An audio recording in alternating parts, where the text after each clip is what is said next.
everyone, today we're going to make pecan pie cookies. I have 2 cups of flour, 1 cup of brown sugar that is firmly packed, 1 egg,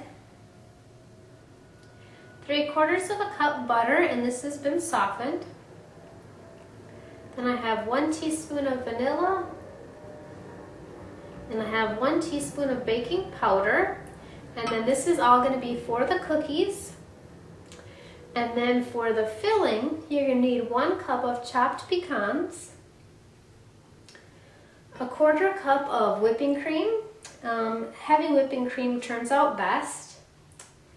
Then I have a 1/2 cup of brown sugar that's firmly packed, 1 teaspoon of vanilla, and then you're just going to want to preheat your oven to 350 degrees.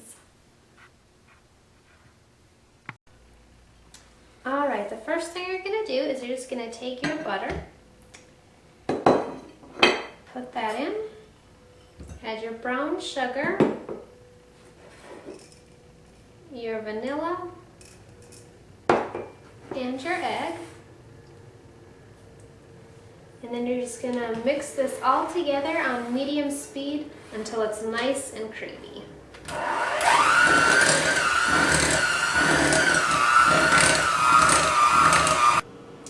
Now that I mixed that for about a minute or so and it's all creamy, then all we're going to do is we're just going to add in our flour and our baking powder, and then you're just going to mix this on low speed.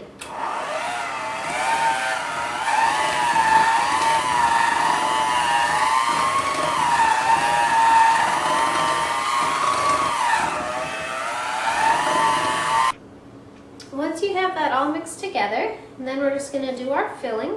So we're just going to take our 1 cup of pecans, we're going to add in our whipping cream, our vanilla,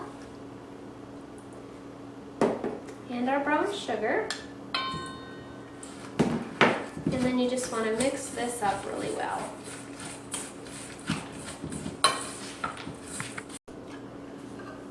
Alright, then all we're going to do is take our batter, and I have an ungreased cookie sheet.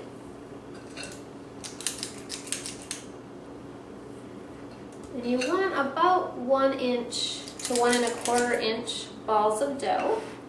Then all you're going to do is use your thumb and make a little indentation. And then you're just going to take your filling, and then you're just going to spoon that right in the middle. So then you're just going to repeat that. You don't want more than a teaspoon or so in each one. And then all you'll do is you'll bake these at 350 degrees for between 8 to 12 minutes. I just took the cookies out of the oven, and as you can see, the edges are just starting to get a little bit light brown, and that's when you know they're finished. Then all you'll do is you'll leave them on the cookie tray to cool for about 1 minute, and then take them off and put them on a cooling rack. So, hope you enjoy!